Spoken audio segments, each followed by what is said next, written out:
Guys इस example को भी देखो, ये एग्जाम्पल भी आतंक मचाएगा भाई। सीबीएसई सैम्पल पेपर के अंदर है ये 139। देखो जितने भी केवीएल और केसीएल के क्वेश्चन होते हैं, तो आप अगर उनको देखना चाह रहे हैं तो आप ये माइंड सेट कर लो, 15 मिनट तो आपको ये देखना ही है। क्योंकि इसका ऐसा तो नहीं है कि शॉर्टकट से इसको सॉल्व कर दो, प्रॉपर तरीके से केवीएल लगा कर दिखाना पड़ता है, केसीएल भी लगा कर दिखाना पड़ता है। तो इसका कोई शॉर्टकट नहीं है। फिर इक्वेशंस बनती है, फिर उन इक्वेशंस के कोफिशिएंट इक्वल करने में, ये करने वो करने में, इक्वेशंस बना करके सॉल्व करना होता है। तो लगभग 10-12 मिनट या 15 मिनट तक ये क्वेश्चन खिंच जाता है। तो चलिए इसको सॉल्व करते हैं। हमारी प्रायोरिटी ये रहती है कि क्वेश्चन लेंथी ना बने, जल्दी से जल्दी सॉल्व कराने की। लेकिन चूंकि शुरुआती दौर है इस तरह के क्वेश्चंस का, तो बहुत जल्दी तो सॉल्व नहीं करा सकते, आपको समझ में नहीं आएगा। इसलिए आराम आराम से सॉल्व करते हैं। देखते हैं इस क्वेश्चन का सॉल्यूशन। आपसे कह रहा है find the potential difference across each cell. हर एक सेल के सिरे पर पोटेंशियल डिफरेंस बताओ। इट मीन्स यहाँ पर पोटेंशियल डिफरेंस बताना। ध्यान से सोचो, यहाँ पर पोटेंशियल डिफरेंस उतना ही होगा जितना यहाँ पर पोटेंशियल डिफरेंस होगा, क्योंकि ये पॉइंट जो है डायरेक्ट कनेक्ट है 4 ओम रेजिस्टेंस है। तो जाहिर सी बात है कि अगर आपने 4 ओम रजिस्टर का पोटेंशियल डिफरेंस या फिर यहाँ पर आपने पोटेंशियल डिफरेंस देख लिया, तो उतना ही पोटेंशियल डिफरेंस नीचे वाले सेल के लिए होगा और वही पोटेंशियल डिफरेंस ऊपर वाले सेल के लिए भी होगा। इट मीन्स आपसे ये पूछा ना find the potential difference across each cell, तो इसके सिरे पर कितना होगा, इसके सिरे पर कितना होगा, उतना ही होगा जितना यहाँ पर होगा। तो आप यहाँ पर निकालने के लिए, पोटेंशियल डिफरेंस निकालने के लिए रेजिस्टेंस दे रखा, करंट नहीं पता आपको, तो यहाँ की करंट कैसे निकालोगे। देखो ये बैटरी है, बैटरी का पॉजिटिव टर्मिनल ये है, निगेटिव टर्मिनल ये है। इससे पहले जितने भी एग्जाम्पल सॉल्व किए हैं, एग्जाम्पल 2 ही सॉल्व किए हैं, 37, 38, उसमें करंट की डायरेक्शन मेंशन थी, यहाँ पर नहीं है। तो जब नहीं है तो आपको पता है कि पॉजिटिव टर्मिनल से करंट बाहर निकलती है। तो लेट अस सपोज कि ये I1 है और यहाँ से जो करंट निकल रही है वो I2 है। तो यहाँ से करंट I2 और यहाँ से करंट I1। अब इन दोनों करंट को एक रास्ता दिखाई दिया, उस रास्ते में चली जाएंगी, तो ये करंट सारी की सारी यहाँ को आ जाती है I1 प्लस I2 इस तरीके से। ठीक है, तो करंट की डायरेक्शन मुझे पता लग गई। करंट की डायरेक्शन से आप रेजिस्टेंस पर पोलैरिटी बनाओगे, तो बनाना शुरू कर दो। पोलैरिटी का एक अलग ही कलर ले लेते हैं। देखो आपको पता है ये प्लस है, ये माइनस है, ये प्लस ये माइनस बना चुका हूँ। रेजिस्टेंस ये है, करंट जा रही है ऐसे, तो ये हुआ प्लस, ये हुआ माइनस। अब देखो इसमें करंट यहाँ तक गई I1 प्लस I2, ऊपर का हिस्सा ऊपर चला जाएगा और नीचे का हिस्सा नीचे चला जाएगा। ठीक है, और ये आपके पास यहाँ तक तो आपके पास I1 प्लस I2 ही आएगा, जिसकी करंट जितनी थी यहाँ जाकर टूट जाएगी। तो ऊपर I2 चली गई और नीचे I1 चली गई, तो करंट ऐसे आएगी तो ये प्लस और ये माइनस। सिमिलरली करंट ऐसा आएगी तो ये प्लस और ये माइनस। अब आपके पास लूप बन चुके हैं, लूप का नामकरण कर दो। ये A है, ये B है, ये C है, ये D है और ये E है और ये F है। तो आपके पास 2 लूप हैं। इन दोनों लूपों में आप एक काम कर लो, KVL लगाओ। लगाते हैं KVL, तो आप कहोगे in loop A B C F A by KVL लगाओ। लगाते हैं तो आप हमेशा क्लॉकवाइज चलोगे। तो क्लॉकवाइज कहाँ से चलना चाह रहे हो आप, तो मैं यहाँ से चलना चाह रहा हूँ। तो जब आप ऐसे चले तो आपको निगेटिव साइन दिखाई दिया और वैल्यू दिखाई दी मुझे 12 वोल्ट, तो मैं लिख दूंगा 12। ठीक है, जैसे ही आगे चला तो मुझे एक रेजिस्टेंस दिखाई दिया, प्लस का साइन लूँगा क्योंकि दूसरा वाला लेते हो आप। रेजिस्टेंस कितना 2 है और यहाँ की करंट कितनी है, करंट की वैल्यू है I2, ये आपने लिख दिया I2। फिर आप और आगे चले और आगे चले तो आपको ये रेजिस्टेंस दिखाई दिया, तो इसका दूसरा वाला लोगे प्लस का 4 और यहाँ की करंट कितनी है I1 प्लस I2। फिर उसके बाद वहीं पर आगे जहाँ से स्टार्ट हुए थे, इट मीन्स 0। ठीक है, अब इसको एक काम कर लेते हैं, इसको ये कर लेते हैं कि इसको सिंप्लीफाई करके लिखो। तो लिखोगे आप 2I2 प्लस के 4I1 प्लस के 4I2। 2I2 आपने ये लिख दिया, 4I1 4I2 ये लिख दिया और इज इक्वल टू 12। 12 उधर चला जाएगा। देखो I1 ये है तो इसको आप लिख दोगे 4I1, ये भी I2 है, ये भी I2 है, तो प्लस के 6I2 इज इक्वल टू 12। 2 ले लो कॉमन, जब 2 कॉमन ले लोगे तो ये हो जाएगा 2I1 प्लस के 3I2। ये 12 ऐसे रहेगा, 2 से जो 12 है 6 टाइम्स कट जाएगा। तो इक्वेशन बड़ी सिंपल बन गई, 2I1 प्लस के 3I2 इज इक्वल टू 6। ये इक्वेशन नंबर 1 है। जिस तरह से आपने इसमें KVL लगाया है, सिमिलरली दूसरे वाले लूप में लगाओगे। आप कहोगे इन लूप का नाम क्या है?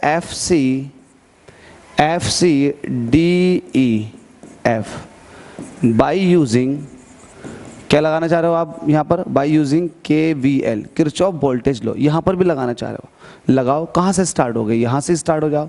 जैसे आप इस लूप में बढ़ना शुरू किए तो आपको रेजिस्टेंस मिला, तो इसका दूसरा वाला साइन लोगे, तो माइनस का 4I1 प्लस I2 यहाँ की करंट है, ठीक है।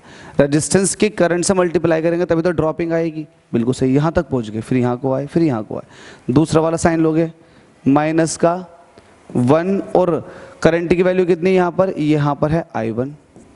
फिर वापस से इधर को आए तो प्लस, ये है आपके पास 6 इज इक्वल टू 0, ये आ गया। अंदर मल्टीप्लाई कर दो, माइनस के 4I1 माइनस के 4I2 माइनस के I1 प्लस के 6 इज इक्वल टू 0। जरा सही करके लिख लो। सही करके लिखने का तरीका ये है, जितने भी माइनस के हैं सब उधर चले जाएंगे, प्लस के हो जाएंगे, तो इक्वल के दूसरी साइड में 6 दिखाई देगा। ये भी I1 है, ये भी I1 है, तो ये हो जाएगा 5I1। ये 4I2 है तो प्लस का 4I2। अब ये माइनस प्लस कैसा हो गया? क्योंकि आपको पता है कि ये यहीं रहने दिया और ये I1 I2 को मैंने उधर पहुंचा दिया, तो माइनस के थे प्लस के हो गए, दिखा के कुछ इस तरह से दे दिया मैंने।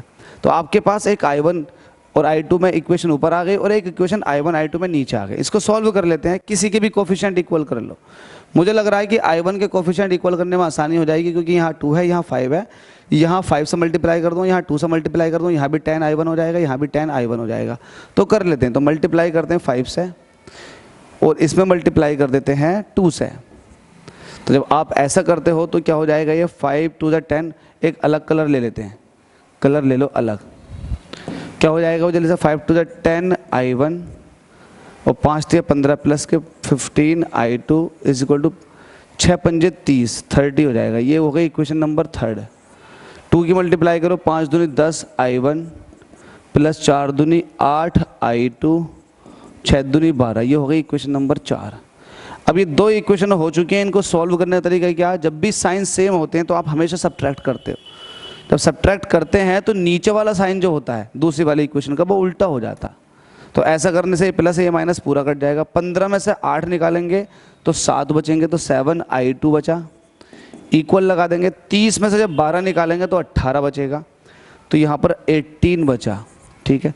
तो यहाँ आपके पास जो वैल्यू आई है वो आपके पास I2 आ चुका है कितना?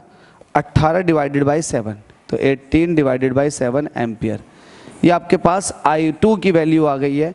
I2 की वैल्यू को किसी भी इक्वेशन में पुट कर दो, आपको I1 की वैल्यू मिल जाएगी। जो ईजी है उसमें पुट कर दो, तो आप कह सकते हो पुट इन इक्वेशन 1। जब आप फर्स्ट वाली इक्वेशन में पुट करोगे तो वैल्यू क्या मिलेगी आपको? जल्दी से, ये 2I1 प्लस के 3I2। I2 की वैल्यू कितनी है? 18 divided by 7 is equal to कितना है? 6, ठीक है भाई। तो 2I1 प्लस 18 होते हैं 54 divided by 7 is equal to 6। तो यहाँ जरा और देखोगे, 2I1 is equal to 6 minus 54 divided by 7, ठीक है, ये हो गया। अब इसको यार एक नेक्स्ट स्लाइड पर सॉल्व कर लेते हैं। 2I1 इज इक्वल टू, ये आपके पास 2I1 is equal to 6 divided by 1। देखो इसका एलसीएम ले लो, तो एलसीएम आ जाएगा 7। पूरे का एलसीएम कितना आ गया? 7 आ गया। एलसीएम 7 है। जब 7 एलसीएम आ चुका है तो इसकी मल्टीप्लाई इसके साथ कर दो, 6 7 42 माइनस 54, तो ये हो जाएगा 42 माइनस 54। ये छोटी क्लास में आपको सिखाया जाता। तो 2I1 is equal to 42 minus 54, value कितनी आ रही है? 42, 6 7 42 माइनस 54, कोई दिक्कत नहीं है। 42 माइनस 54 तो 8 6 14 का फ़र्क है। चाहे 54 में से 42 माइनस करके देखो तो ये हो गए 2 और ये हो गए, सॉरी 12 का फ़र्क है, 12 का फ़र्क है, 8 4 12 का फ़र्क है। तो ये आपके पास माइनस के 12 आएगा, माइनस के 12 डिवाइडेड बाई 7, 2 से काटोगे तो 6 बार चला जाएगा। तो I1 की वैल्यू आ गई माइनस के 6 डिवाइडेड बाई 7 एम्पियर। तो आपके पास I1 की वैल्यू आ चुकी है, आपके पास I2 की वैल्यू आ चुकी है, बस खत्म। तो आपसे पूछा था उसने पोटेंशियल डिफरेंस बताओ, क्या बताना आपको? Potential difference. तो पोटेंशियल डिफरेंस बताने के लिए आपको इन दोनों पॉइंटों के बीच पोटेंशियल निकाल दो। तो इन दोनों पॉइंटों के बीच पोटेंशियल कैसे निकालोगे? निकालने का तरीका ये है, करंट पता आपको इस ब्रांच में या फिर इस पर्टिकुलर वायर के अंदर, रेजिस्टेंस आपको पता, तो आपको पोटेंशियल डिफरेंस पता लग जाएगा। तो आप कहोगे पी डी अक्रॉस 4 ओम, पोटेंशियल डिफरेंस अक्रॉस 4 ओम। तो ये क्या हो जाएगा? ये हो जाएगा resistance into total current I1 plus I2। Resistance कितना? 4 का, करंट टोटल कितनी है? माइनस का 6 डिवाइडेड बाई 7 प्लस I2 की वैल्यू कितनी है? I2 की वैल्यू कितनी आई थी आपके पास? 18 डिवाइडेड बाई 7। तो यहाँ लिखोगे आप 18 डिवाइडेड बाई 7, ठीक है। तो ये 4 ऐसे रहेगा, एलसीएम आ जाएगा 7 माइनस के 6 प्लस 18, वैल्यू कितनी आ जाएगी? 12 divided by 7, 12 Chowk 48 divided by 7। ये आपके पास आ चुका है पोटेंशियल डिफरेंस वोल्ट में। तो जितना वोल्ट ये आया है उतना ही वोल्टेज आएगा सेल के टर्मिनल्स पर, सेल के दोनों एंड पर। तो हमसे यही पूछा था, क्या पूछा था? हमसे पूछा था find the potential difference across each cell. तो आप कहोगे potential difference across each cell will be 48 divided by 7 volt, ठीक है। तो ये वाला पार्ट तो आपका फिनिश हो चुका है। अब देखो इसके अंदर एक पार्ट और क्या रखा, हमसे क्या रखा? Rate of energy dissipated. Rate of energy dissipated का मतलब होता है H/T, जिसको आप पावर कहते हो। तो ये पूछा जिसकी वैल्यू होती है I² इंटू R। तो जब भी आपको रेट ऑफ एनर्जी डिसिपेटेड पूछे, अब देखो पूछ कहाँ रहा? R के अंदर। तो R कहाँ है? यहाँ है। तो इसमें आपसे पूछ रहा है कितनी एनर्जी डिसिपेट हो रही है। तो आप इसको ऐसे लिखोगे, यहीं पर सॉल्व कर देते हैं, हो जाएगा। रेट ऑफ, सेकंड पार्ट कह के लिख देते हैं, रेट ऑफ एनर्जी डिसिपेटेड। देखो रेट देने का मतलब ये होता है, उसका कहना ये होता है कि आप जो टाइम को मत लो। तो ये हो जाएगा रेजिस्टेंस और वहाँ की करंट। तो करंट कितनी है? I1 प्लस I2, उसका स्क्वायर I1 प्लस I2, क्योंकि टोटल करंट का स्क्वायर होता है ना। जब भी आप रेट ऑफ एनर्जी डिसिपेटेड देखते हो तो ये होता है I²R। अब I जो है ये टोटल करंट है ना, तो उसमें से जो टोटल करंट निकल के जा रही है वो I1 प्लस I2 निकल के जा रही है। इसीलिए वहाँ से जो हीट हो जाएगी वो हो जाएगी करंट का स्क्वायर और वहाँ का रेजिस्टेंस। होप सो इतनी बात समझ में आ गई होगी। अब यहाँ पर वैल्यू पुट कर दो। जब वैल्यू पुट करेंगे तो वैल्यू कैसे रखेंगे? वैल्यू है रेजिस्टेंस की 4। देखो रेजिस्टेंस की वैल्यू कितनी? 4। I1 प्लस I2 की वैल्यू थी यहाँ पर, ये देखो I1 प्लस I2 की वैल्यू थी 12 डिवाइडेड बाई 7। तो ये हो जाएगा 12 डिवाइडेड बाई 7 इसका स्क्वायर। तो 12 बार में 144 होते हैं, 4 की मल्टीप्लाई 144 और 7 का स्क्वायर होता है 49। तो 144 की मल्टीप्लाई 4 से कर दो, 4 चौक 16 का 6 कैरी 1, 4 चौक 16 17 का 7 कैरी 1, 4 कम 4 और 1 5, तो 576। ये हो जाएगा 576 डिवाइडेड बाई 49। ये है rate of energy dissipated, joule में निकल कर आएगा। बस इतना सा था इस क्वेश्चन के अंदर। कुछ था क्या? कुछ भी ना था, लेकिन है भी बहुत कुछ। देखो अगर आपको KVL KCL लगाना आ गया तो फिर आपसे क्वेश्चन नहीं बचेगा। जैसे कि आपके सामने ही देख रहे होंगे, एक भी क्वेश्चन नहीं बच रहा, एक भी क्वेश्चन नहीं बच रहा, बस एक ही कॉन्सेप्ट है उसे लगा रहे हैं। Thank you so much guys. अगर क्वेश्चन समझ में आ गया हो तो वीडियो को जितना हो सके शेयर कर सकते हैं। धन्यवाद।